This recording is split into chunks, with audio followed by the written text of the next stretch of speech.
Abonnés, j'espère que vous allez bien. Aujourd'hui, je continue de vous lire la Bible et nous sommes à la Genèse, au chapitre 49. Bénédiction et mort de Jacob. Jacob appela ses fils et dit : Rassemblez-vous et je vous annoncerai ce qui arrivera dans l'avenir. Rassemblez-vous et écoutez, fils de Jacob, écoutez Israël votre père.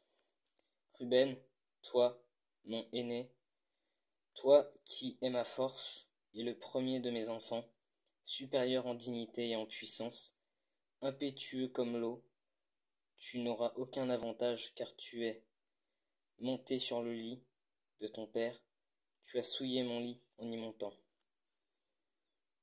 Siméon et Lévi sont frères, leurs épées sont des instruments de violence. Je ne peux pas participer à leur conciliabule, je ne veux pas m'associer à leur assemblée. Car pour assouvir leur colère, ils ont tué des hommes et pour suivre leurs désirs, ils ont mutilé les jarrets des taureaux.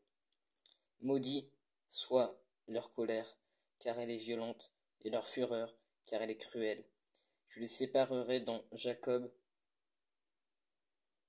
et je les disperserai dans Israël. Judas, c'est toi que tes frères célébreront. Ta main sera sur la nuque de tes ennemis, et les fils de ton père se prosterneront devant toi. Judas est un jeune lion. Tu reviens du carnage, mon fils. Il plie les genoux et les couche. Il plie les genoux, il se couche comme un lion, comme une lionne qui le fera se lever.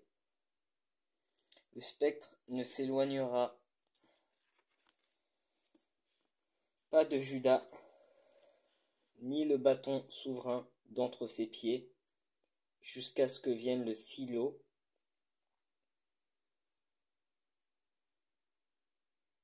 Pour information, le sens de ce mot est incertain.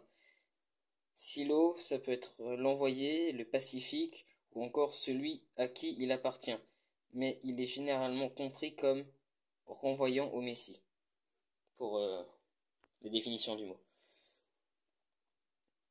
Et que les peuples lui obéissent. Il attache son âne à la vigne et le petit de son ânesse au meilleur cep.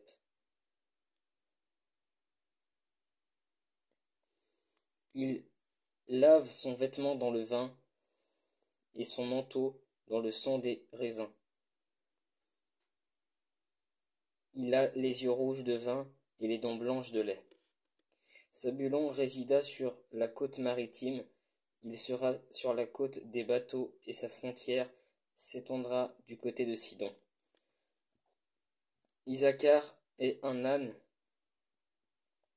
robuste qui se couche dans les étables. Il voit que le repos est agréable et que la région est magnifique, et il courbe son épaule sous le fardeau. Il se soumet à des corvées d'esclaves. Dan jugera son peuple comme une seule des tribus d'Israël.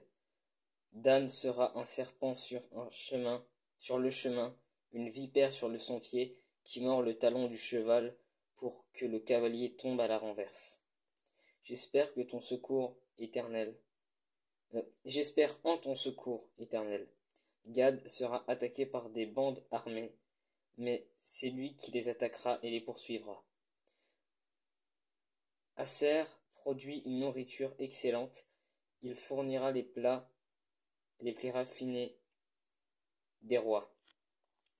Nephtali est une biche en liberté, il profère de belles paroles. Joseph est le rejeton d'un arbre fertile, près d'une source. Ses branches dépassent le mur. On l'a provoqué, on lui a lancé des flèches. Les archers l'ont poursuivi de leur haine, mais son arc est resté fermé et ses bras ont été fortifiés par l'intervention de Dieu puissant de Jacob.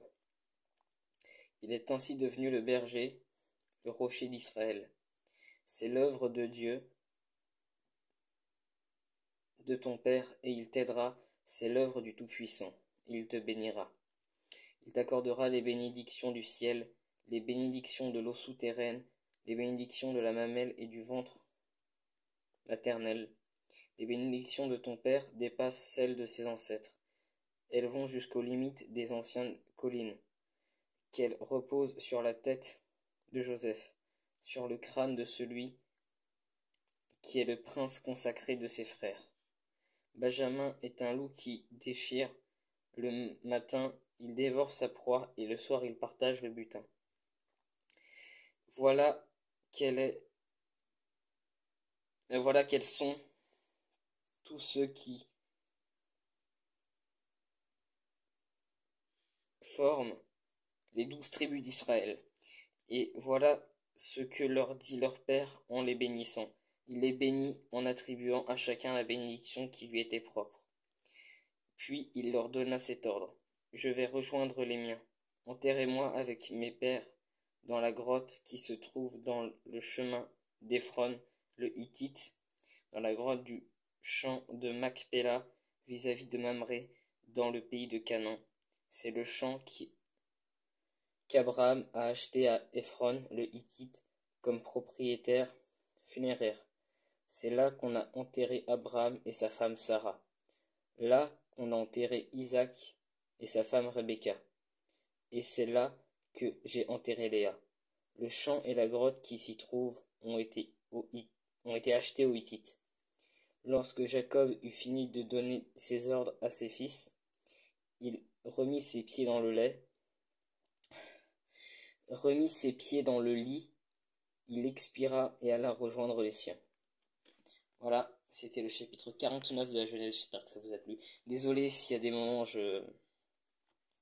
j'ai du mal à lire certains mots à certains moments, excusez-moi. Mais voici le chapitre 49 de la Genèse, j'espère que ça vous a plu. Si vous avez des choses à me dire, dites-les moi dans les commentaires. TikTok, un peu près par ici sur TikTok ou YouTube, et soyez bénis.